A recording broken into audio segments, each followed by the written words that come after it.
All right, this is section 7.1, and our essential question is, how do you recognize when two quantities vary directly or inversely?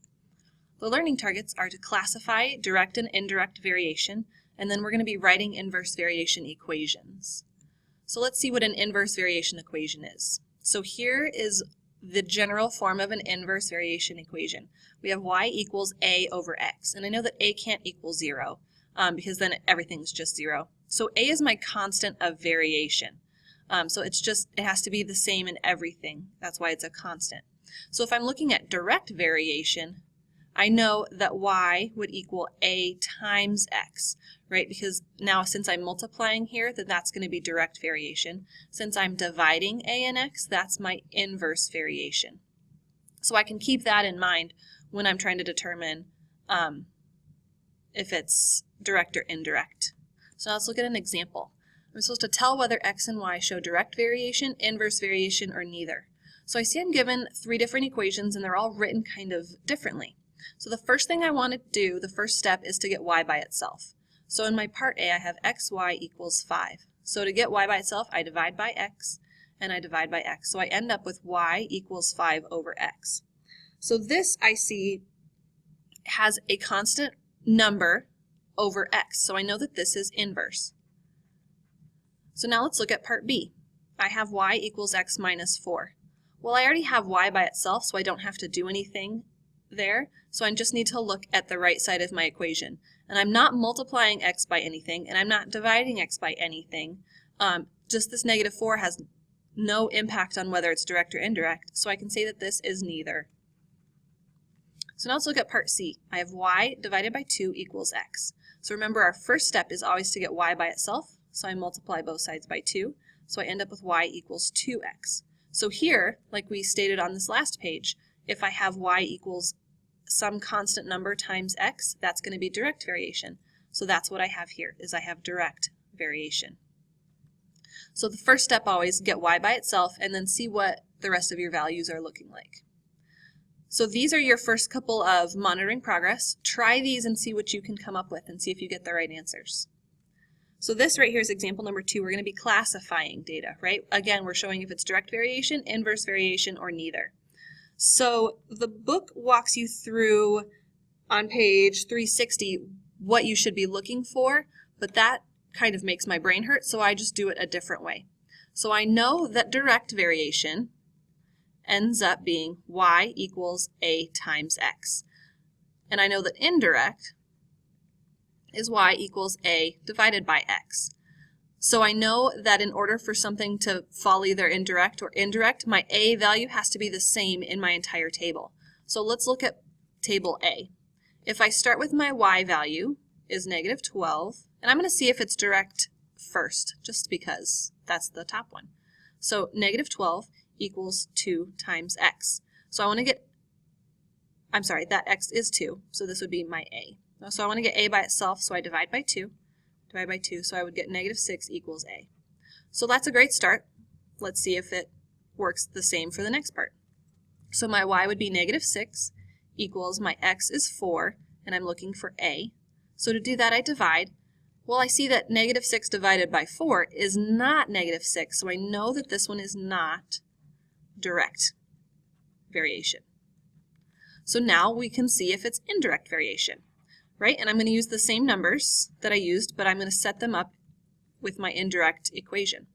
So my y would be negative 12 equals my a, which I don't know, over x, which was 2. So I multiply both sides by 2. I end up with negative 24 equals a. So let's see if that works for the next one. So my y was negative 6 equals a divided by 4. So now I multiply both sides by 4. Oh, I see that negative 24 equals a. Since this a value is the same in both, I can say that this table shows indirect variation. And I know it was indirect because I started by using this y equals a over x equation, and that's the one that worked and got me the same a. So now let's try it in B. So I'm going to try direct first and see if that works.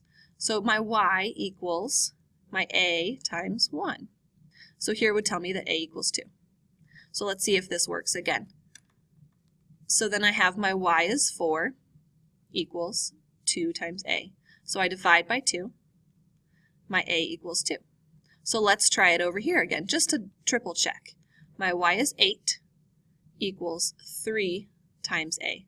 Well, if I divide here by 3, I don't get my a equals 2, so I know it's not direct variation. So I can get rid of that. So now let's try indirect and see if it works in that equation. So my y is a divided by x. So if I multiply both sides by 1, I end up with 2 equals a.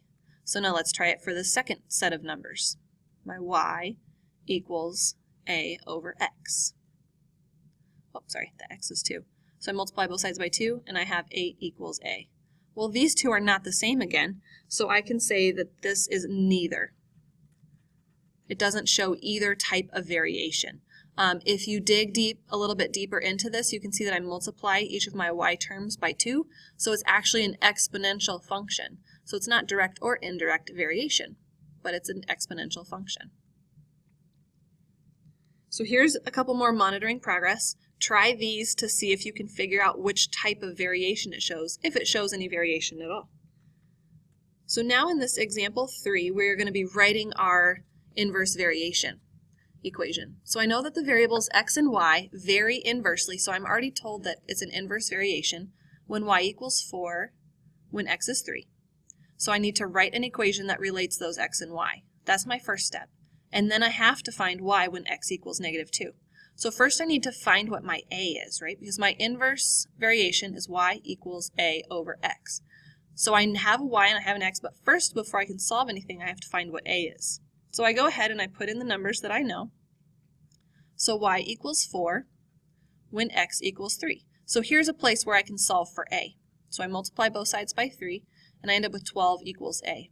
I'm not quite done because this is not my equation. So first I have to write my equation. So my actual inverse equation is going to be y equals 12 divided by x.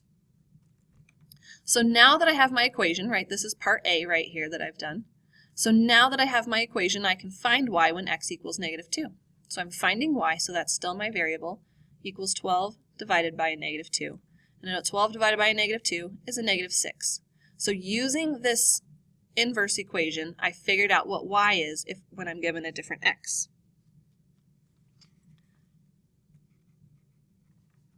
So here's our final example. This is example number 4. So the time in hours that it takes a group of volunteers to build a playground varies inversely with the number of volunteers. It takes a group of 10 volunteers 8 hours to build the playground. So first I need to make a table showing the time that it would take to build the playground when the number of volunteers is 15, 20, 25, and 30. And then I have to figure out what happens to the time as the number of volunteers increases. So the first thing I'm doing when I'm dealing with inverse variations, I have to find that a value, right? So I know that y equals a over x. And I have a y value and I have an x value, so I can go ahead and do that. So I know that it takes 8 hours when there are 10 volunteers. So I multiply both sides by 10, and I get my a is 80. So now that I know this, I can set up my table. And I'm just going to click on this table because it will show it down here a little bit, and I don't have to draw it out. So here's exactly what we just did. We solved for our a value, and then we wrote our inverse variation equation. Right? So now that I have my a, I can actually write my equation. So now we're going to make this table of values.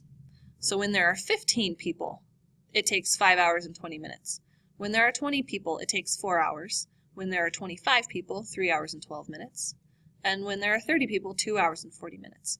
So one thing that you should notice is that the time does not decrease by the same amount each time. Right? So between 15 and 20 people, I gained an hour and 20 minutes. But between 20 and 25 people, I gained less than an hour. And so you'll see that continue with our inverse variation. So now that we've made that table, which was the part A of our problem, so now what happens to the time? Like, what do we notice that we see here? So as we get more volunteers, the time that it takes decreases, which is something we could have assumed. So we also know that if I have only 5 volunteers, I can work backwards as well, that it's going to take quite a bit of time to build the playground. So it also asks me to put this in. So if I have 5 volunteers, it's going to take me 16 hours, and that does follow along with the path that I have here. So here we've got our final monitoring progress. Try these, see if you can first write the equations and then use those equations to solve for the rest of the problem, and see how you do on those. So let's look at our learning targets. The first one was to classify direct and indirect variation. We were able to do this from equations here, and then also when we were given values, right? We were given these tables of values and we could tell if it was direct or indirect. That was our classifying. And then writing inverse variation equations. We were able to write these equations from a word problem and from given information. So now that you've done both of these, go ahead and work on that homework for this section.